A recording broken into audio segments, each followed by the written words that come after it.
Welcome to ACC Nation. That's Will right there and or there. I'm not sure exactly which way to point. And I'm Jim.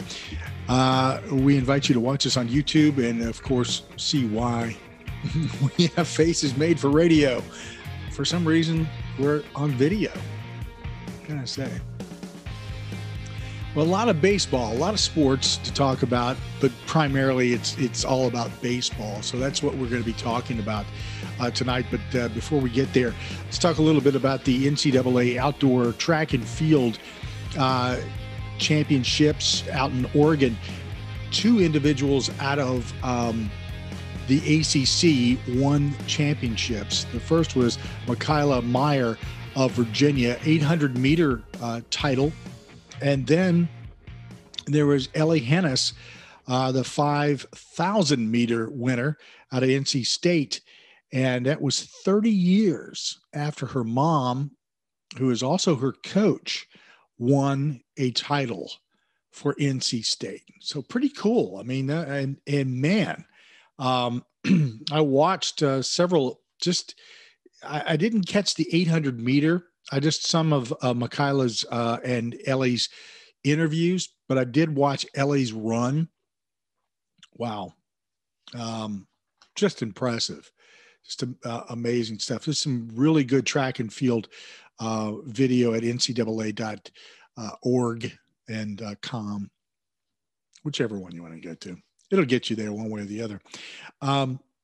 One of the things that also occurred that we did not have an opportunity to talk about, Florida State in the National Championship Series of softball didn't quite go the way they wanted it to. They fell to number one seed Oklahoma. So, but a great year. Really good year. Yeah, hate to see it end like that, but they obviously took game one and definitely had a shot to pull off the sweep in the championship in game two, but just couldn't get it done. And game three was just rough. Yeah, it was rough. And that's our transition into what was rough the other night. What we were watching was Notre Dame and Mississippi State. And wow. Notre Dame has had a phenomenal season. And I tell you what, that team has absolutely no reason to hang their heads, even though, that loss was tough. I mean, any loss at that point, but they went really far this year. And that final game was it was painful. Things were not going their way at all. The pitching was just staggering on the other side. I mean, they were just spot on.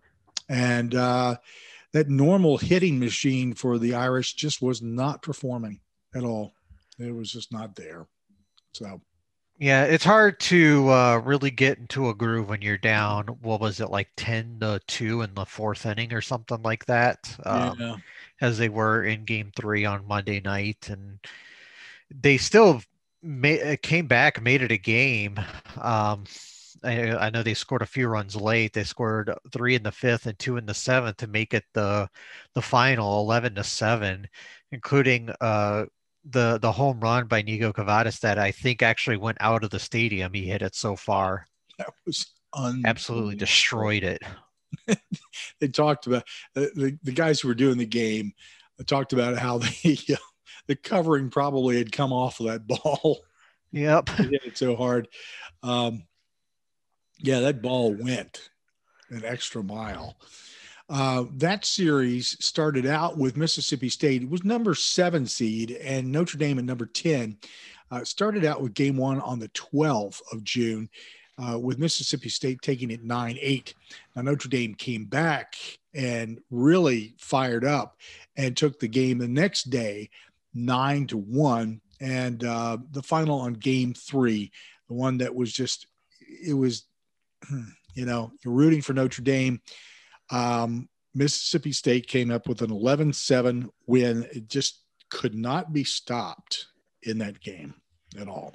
So Yeah, just like we said, Arkansas got out of the gates early, or not Arkansas, but Mississippi State. Thinking about, they're all those SEC teams are the same basically. I'm just they kidding. all look the same, right? Yeah. Right? Some sort of red, and except for like Vanderbilt, but no, but Mississippi came out, like scored 6 runs in the second inning, and basically that.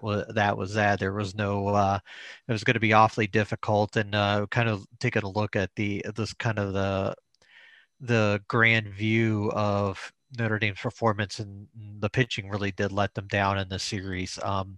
Obviously, we've established what happened in Game 3, but going back to Game 1, the bullpen blew the lead there. They easily had a chance to win Game 1. I think they were up something like 7-3 going into the bottom of the fifth inning, and then they gave up 6 runs in the fifth, sixth, and seventh innings to kind of for Mississippi State to put it away. I keep saying Arkansas because I'm looking at some other tabs on my Right. screen, and I have NC State versus Arkansas up there, and I keep looking at that even though I'm talking about Mississippi State. But like you said, great season for Notre Dame, one of the best in school history. They were like you said, they were the number 10 overall seed in the country. Just blew UConn out of the water in real quick fashion. With that second game, they won something like 26-3, and I understand Randy Edsel somehow got a bonus for that, even though it's a baseball game. But just like I say, you can't hang your heads too high, and that was just an outstanding season by the Irish. Indeed. Let's go back over the bracket here because I think it's worth going back to the very beginning of the tournament and looking at all the NCAA matchups, especially ACC, obviously. So NC State is one of the teams that started out and did very well, and we'll look a little bit closer at what they're going to be doing here before long. Also, North Carolina started out in the regionals, was eliminated. Florida State in the regionals was unfortunately eliminated, and Georgia Tech started out in the regionals and was eliminated. In addition to that, Miami started out with a regional started out in the regionals and lost there. And also, Duke was the final team there that was eliminated in the regional section of this tournament. Now, from there, we have 3 teams that have advanced. And the first team that advanced was NC State, and then Virginia.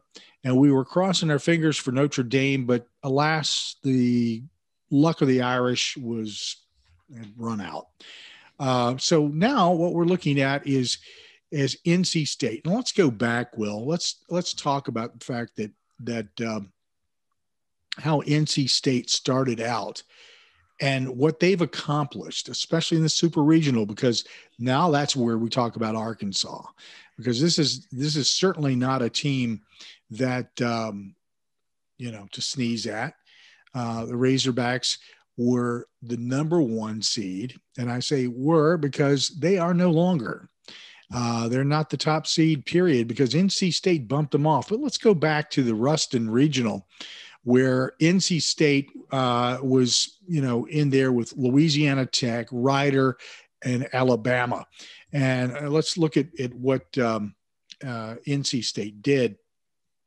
The first 2 games that were set up there were Louisiana Tech and Rider against one another, and Alabama and NC State. And NC State came through that without too much of an issue, 8-1. Now, NC State is an unseeded team like Virginia. So this is what makes this even more interesting. We have 2 unseeded teams coming out of the ACC who have not gotten enough respect this season, I may add, who are doing very well. NC State advanced from that Alabama win to meet up with number 16, Louisiana Tech. They defeated them 8-3, and then went on to the next game, which was the final, and defeated Louisiana Tech once again, 14-7.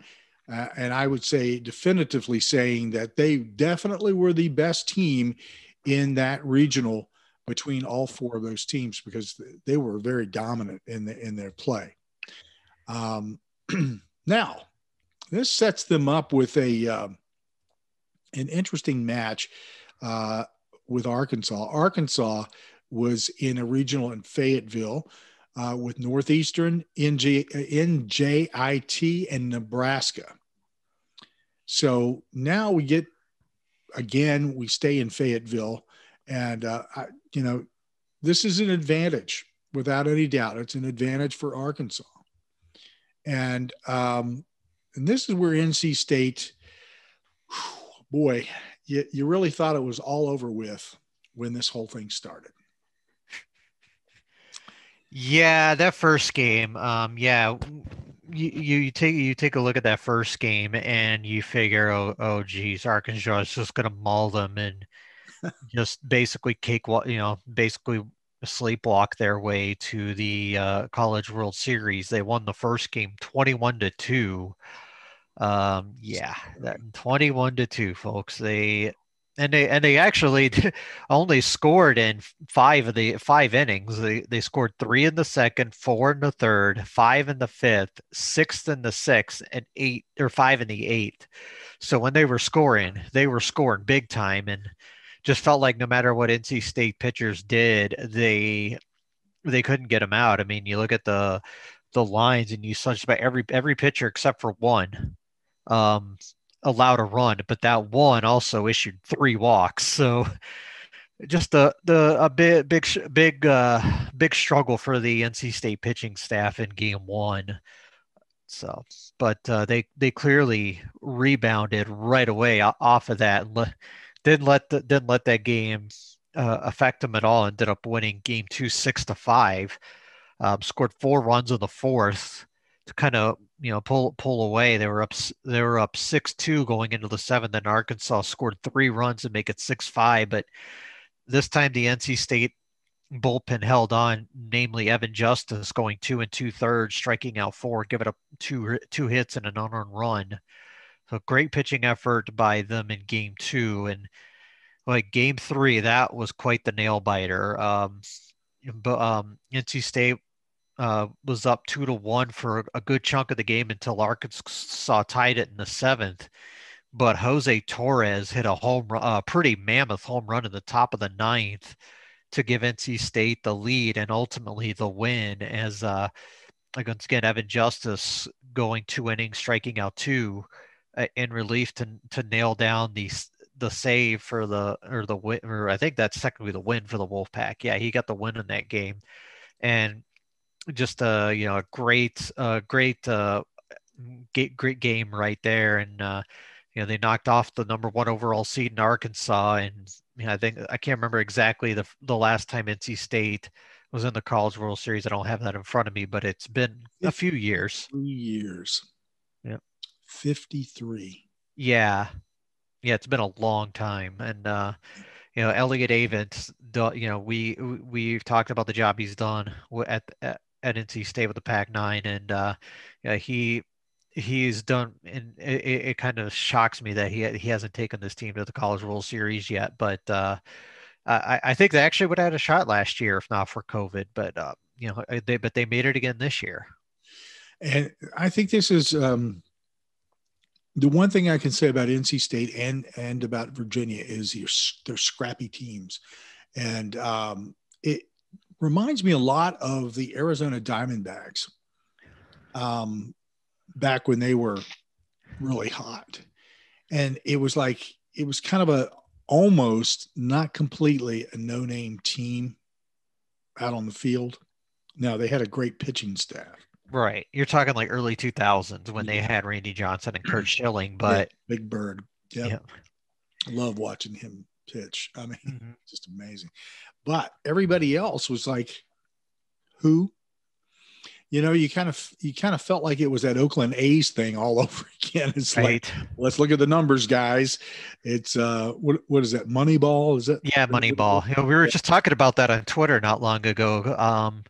I forget in what context, but yeah, we were just talking about that, and while you were talking there, I pulled up the 2001 Arizona Diamondbacks roster, and you look at it, and it's like a lot of guys who are known commodities, but were pretty much past their prime almost, except for Luis Gonzalez, who had 57 homers that year.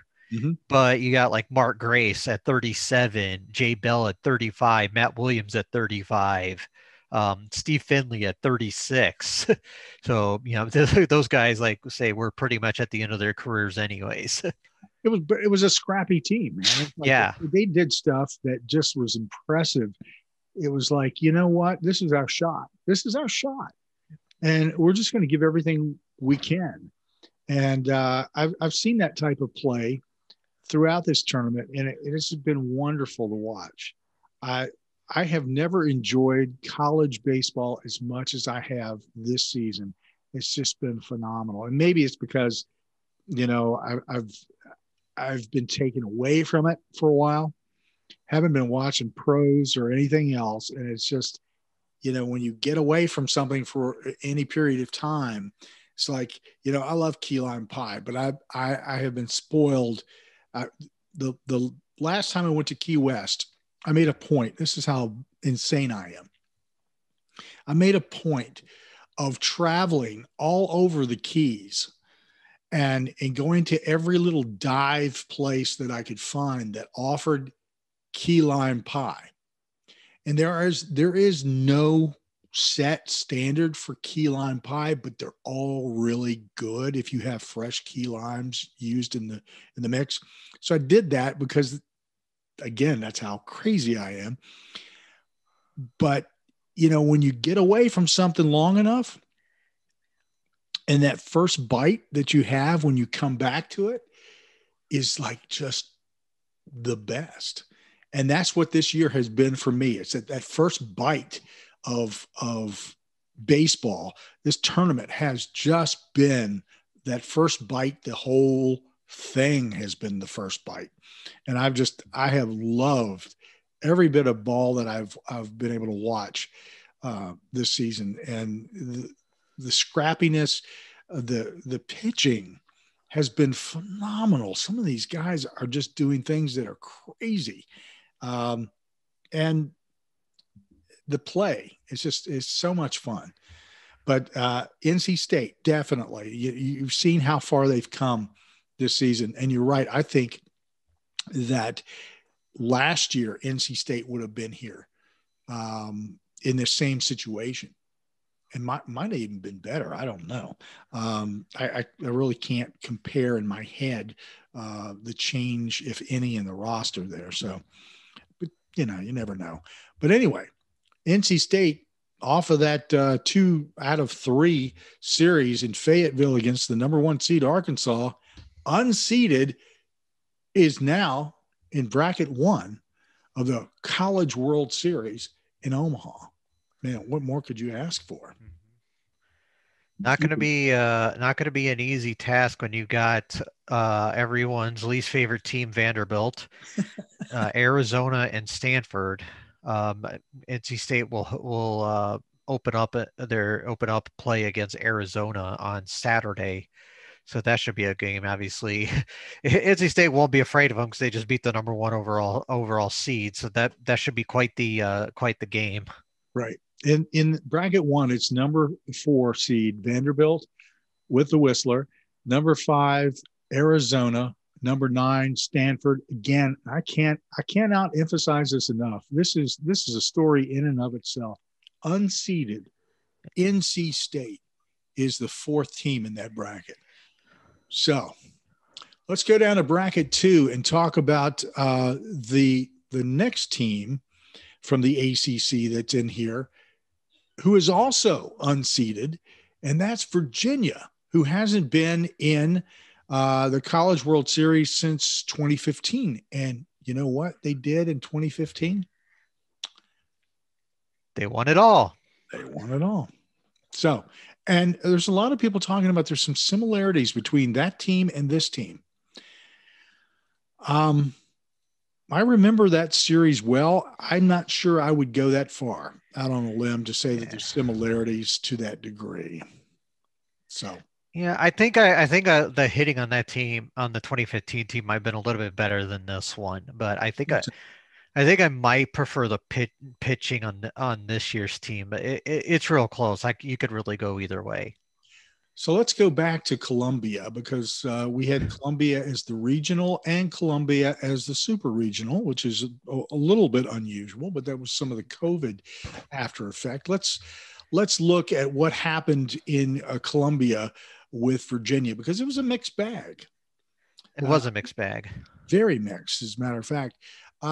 We have a number 11 Old Dominion, number 11 seed Old Dominion, and Jacksonville matched up.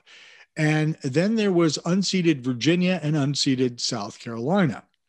Well, in the first game, South Carolina defeated Virginia 4-3, and Old Dominion won their game 4-3. Then Virginia moved to the elimination bracket where they promptly disposed of Jacksonville 13-8. Wasn't quite as big a blowout as it appears, though. But that put them in a position to get back at the Gamecocks, and they did, but just by a hair.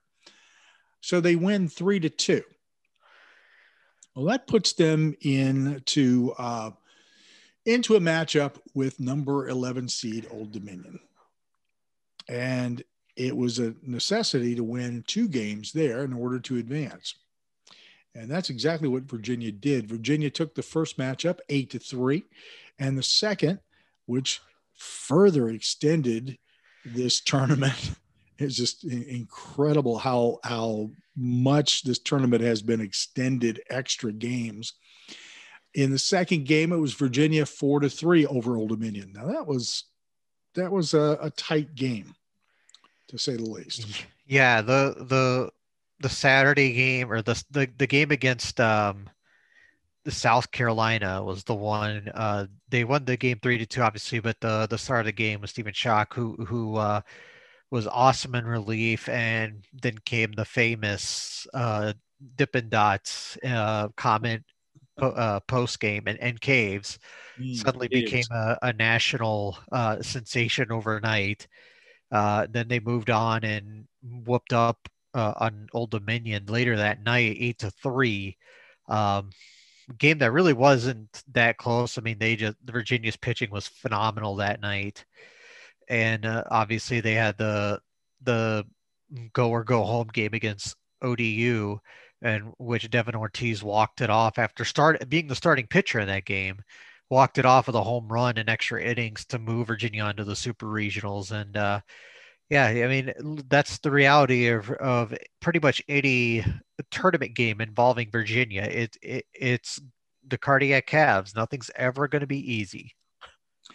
And as we pointed out in discussions prior to this, there is a community north of Charlottesville called Ruckersville. Now we're calling anytime Virginia plays, it's Puckersville because they like to keep it so close and keep the fans on the edge. So they stayed in Columbia, Will, and they met up with a team that has been having some fairly decent success in Dallas Baptist. And what happened? Well, opening game, Dallas Baptist won 6-5. Bullpen kind of let that one get away from them. Uh, Virginia had scored 5 runs in the fifth to take a lead, 5-3, but bullpen gave up 2 in the sixth and one in the seventh, and Dallas Baptist held on for that game 1 win. But Virginia turned around and shut them out in game 2, 4-0, and might have been the most stressful 4-0 game ever. Obviously, given the circumstances, you got an elimination game, and Dallas Baptist was very plucky in this game. Even though they only had 4 hits in the game, but they were just very plucky all game. Drew 4 walks as well, but had the bases loaded in the bottom of the ninth, and then the flyout was into the right field corner that was just a few feet from going over. Star of the game, Griff McGarry, 7 shutout endings, 2 hits, 10 strikeouts.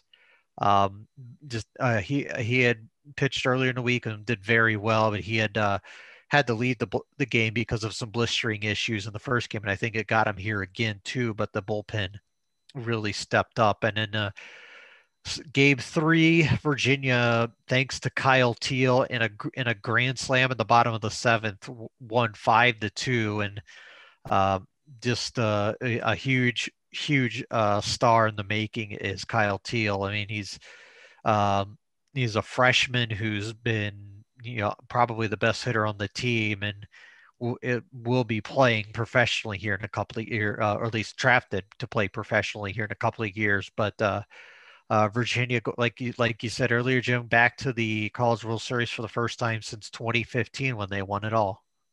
Grand Slam. You were in a position where you were actually at work. Yeah. And I was sharing what was, and it's brutal to share by text what's going on in a game, because sometimes you'll sit there for like minutes and nothing will happen. And you're going, what's going on? What's going on? Just want to mash the refresh button or whatever. I'm like, quick, tell me what's going on. Tell me what's going on. And then, so funny story. When you messaged and said there was a grand slam, I almost didn't believe you for a second. I thought you were playing with me because you would do that. I would do that, yes. And so I pulled up Twitter and like literally went to like the first tweets and saw all these people talking about it. I'm like, okay, it really did happen. And just to prove your point, what did I do immediately after that? I think you said something like, just kidding. At that point, I think I said it was still 2-zip or something. And you knew better. Only because I looked before you said it. So smart man. That's all I gotta say, man. I tell you, I could not resist. Yeah. So that's where we have Virginia taking 2 of 3 from DBU, and they move on to Super Regional. And as both of us have just pointed out, first time being in the CWS for Virginia since 2015 when they won it all. And if my memory serves me right, that was against Vanderbilt. Yep. Shut that whistler up. Very tasty. Yes. So, started out with a lot of teams from the ACC. The ACC, I think, was underranked in a lot of ways.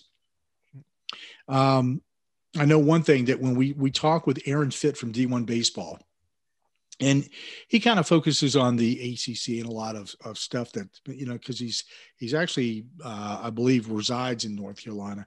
So he has a little more insight as to what's going on with some of these teams. And he was really pushing hard with some of his associates what could be happening with ACC teams this year. And I remember in our conversation when he talked about what to expect this season, he was pretty confident that he thought that, there were several teams that were going to make it to the CWS out of the ACC. Well, if it was indeed a couple, then you're correct, Aaron. Aaron, you can read his stuff, his coverage at D1 Baseball. And if you're not following D1 Baseball, you really should. They've got great coverage, weekly polls we try to share with you on what's going on there. Aaron's a great guy. Love to have him on the show and talking about baseball, because he's just, it's almost like you can ask him one question and it's like it all comes flowing, man. It's amazing. So here's what we got. Again, bracket 2, number 2 seed Texas, number 3 seed Tennessee, number 7 seed Mississippi State, and unseeded Virginia.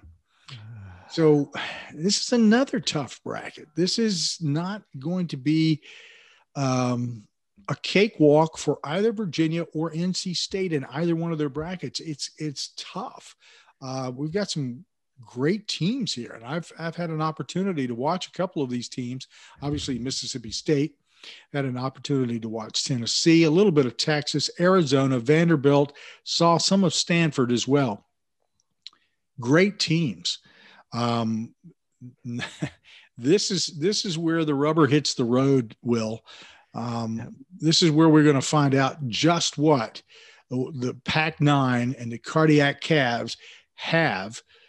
Can they generate the offense? Do they have the pitching staff to take on some of these powerhouses in college baseball and shut them down and walk away with wins? Yeah, it's going to be real tough when you look at it. Virginia's got the 2 and the 3 seeds in there, along with the 7, and most likely Virginia's going to start Andrew Abbott on Sunday against Tennessee. But Tennessee, they're there for a reason as well. They're very deep, in a lot of different ways. We've seen them get through the bracket with relative ease. I mean, they had probably the toughest bracket of any team out there, but blew through their regional, won all 3 games there, then swept LSU, and so they have yet to lose a game in this tournament, and so their pitching has been kind of the key to their success. So Virginia is going to really have to generate offense in that game on Sunday. And as far as NC State going up against Arizona, obviously the Wildcats, number 5 overall seed, again, no slouch, definitely making had a good season. They squeaked by Ole Miss in their super regional. Had to go to a game 3 and they pulled it off, but the final score was 16-3. So they definitely have the offense to, if you look at what they've done in their regionals so far, they definitely have the offense to put a lot of pitchers on the shelf or on the bench early. They've got multiple games with double-digit runs in this tournament so far. So it's going to be up to the NC State pitching staff to stop them, and the defense obviously to not give any extra chances. Here's how bracket 1 is set up on the 19th, 4 days from when we record, obviously weekend again. June 19th at 2:00 on ESPN, it's number 9 seed Stanford versus NC State. And at 7:00 on ESPN, number 5 Arizona takes on number 4 Vanderbilt. Meanwhile, in bracket 2, their games start on the 20th. And at 2:00, the first game, it's Virginia unseeded taking on number 3 Tennessee. That's at 2:00 on ESPN2. And also on June 20th, it's number 2 Texas taking on number 7 Mississippi State. That's at 7:00. And the winners of the first games between, where NC State is, they will go on to play on the 21st at 7:00. That's going to be on ESPN. And then it kind of, we've got also the elimination bracket that features the teams on the 21st at 2:00 on ESPNU. Now, in bracket 2, the winners go on to play on the 22nd at 7:00 on ESPN2. The elimination bracket is also on the 22nd at 2:00 on ESPNU. So we'll keep you updated on all of that. There's a lot of great baseball coming up here. The finals are slated for the 28th, 29th, and if necessary, the 30th.